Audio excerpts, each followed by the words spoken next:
समझ जाना तुम। विधानसभा में तुम बिल्कुल साफ हो, अभी तो 99 आयल लाए हो, उसके लायक भी नहीं बचोगे तुम। अरे 99 लाए, मोदी जी को झुका दिया, कह रहे हैं हमने मोदी को झुका दिया। जो छाती चौड़ी करके चलते थे ना, वो छाती अब झुक गई है।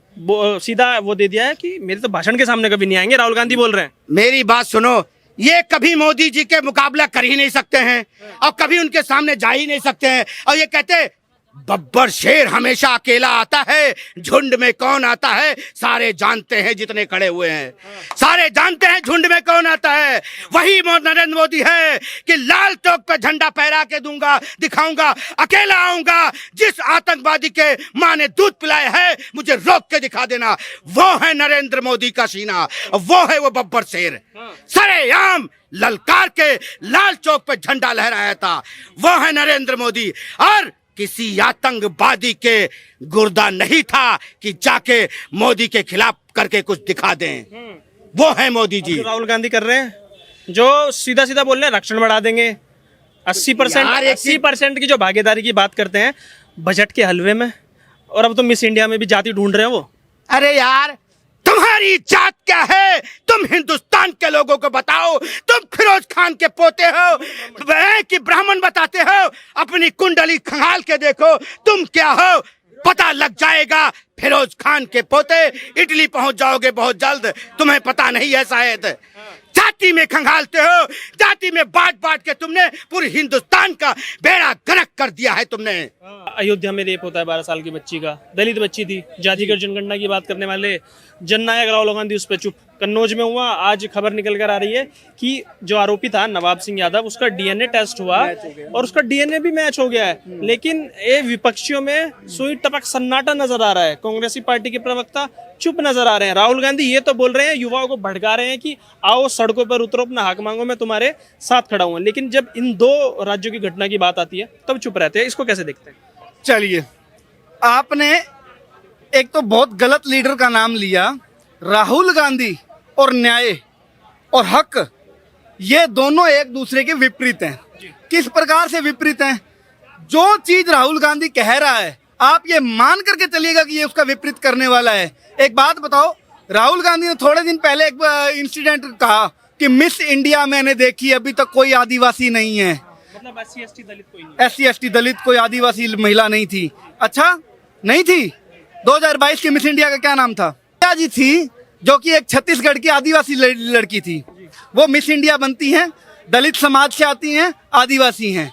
जाकर के राहुल गांधी जी ने फैक्ट चेक नहीं किया। इनका काम केवल और केवल भड़काने का कार्य है। ये लोग केवल और केवल भड़काने का प्रयास करते हैं। अच्छा, और यूपी की घटना है ना, यूपी के अंदर अभी तो लोकसभा चुनावों के अंदर 4 सीटें ज्यादा आ गई तो अखिलेश यादव जी बहुत ही चोड़ में आ गए थे। अपने वो एक सांसद को अयोध्या का राजा बताने लगे थे, ठीक है, अवधेश जी को। तो मैं अब उनसे ये पूछता हूँ ना कि आप ही के नेता छोटी छोटी बच्चियों के साथ में दुष्कर्म कर रहे हैं, आप कहाँ हैं? क्यों नहीं आते आप? इसलिए नहीं बोलते क्योंकि आपने अपने पिताजी के नक्शे कदम पर चलना है। आप अच्छा पुत्र वही है जो अपने पिताजी के नक्शे कदम पर चले। और उनके पिता तो कहा करते थे लड़के हैं उनसे गलतियां हो जाती हैं। अखिलेश यादव जी के पिताजी तो कहा करते थे ना, मुल्ला मुलायम जी। तो अब अपने आप वो क्यों बोलेंगे भला?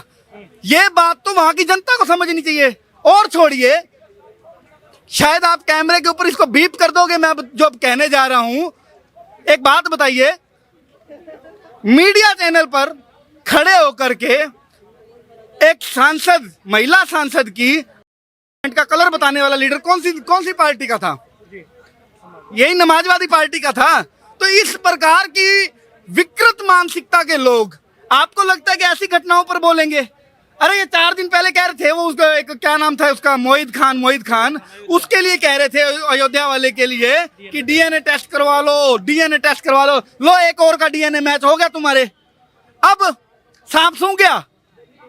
बात कुल मिला के इतनी है कि ये लोग जितनी घटिया स्तर की राजनीति कर सकते हैं ये कर रहे हैं। अब आवश्यकता है इस देश को समझने की।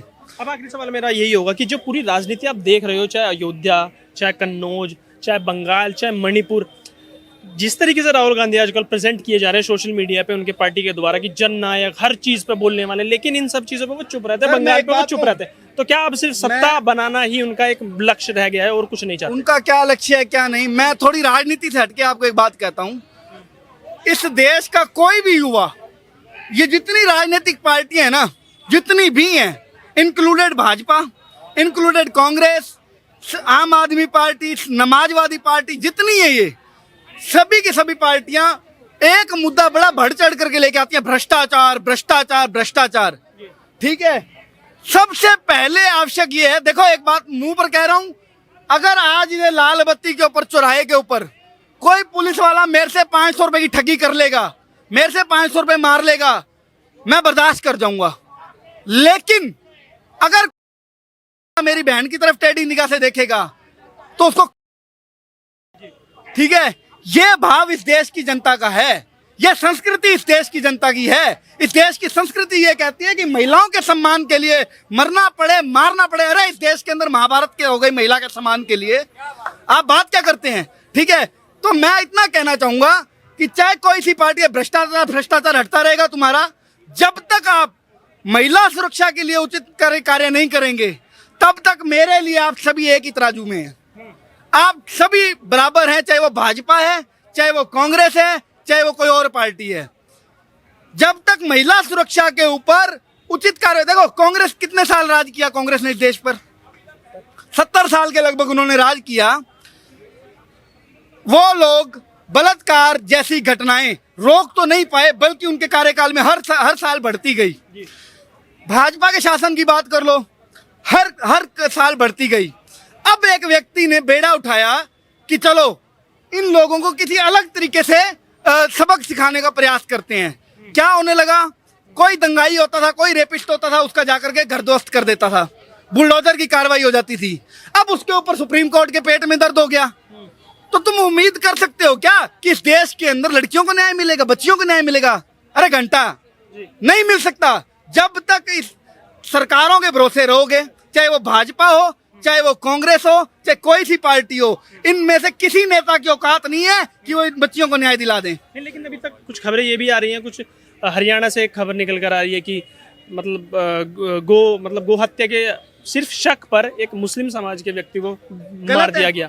ऐसे ही एक ट्रेन से खबर निकल कर आ रही है। तो कह रहे हैं धर्मनिरपेक्ष देश से, सेकुलर कंट्री है, लोकतांत्रिक देश है हमारा, तरीके से चलो, संविधान से चलो, अपनी मर्जी से कुछ मत। एक बात कहता हूँ, शक के आधार पर अगर आपने किसी को मार दिया है तो आप बहुत गलत हो, नाजायज रूप से गलत हो। आपको कड़ी से कड़ी सजा जो मिल सकती है मिलनी चाहिए। ठीक है, मर्डर के लिए जो सजा होती है एक स्टेप बढ़ा करके दो, कोई दिक्कत नहीं है। और अगर आप पुख्ता हो कि कोई व्यक्ति गौ तस्करी कर रहा है और उस टाइम पर आप उस तस्कर को जिंदा छोड़ जाते हो, ठीक है, तब भी आप उसी बराबर सजा के हकदार हो। किसी भी हालत में तस्कर को जिंदा छोड़ने की अनुमति नहीं है।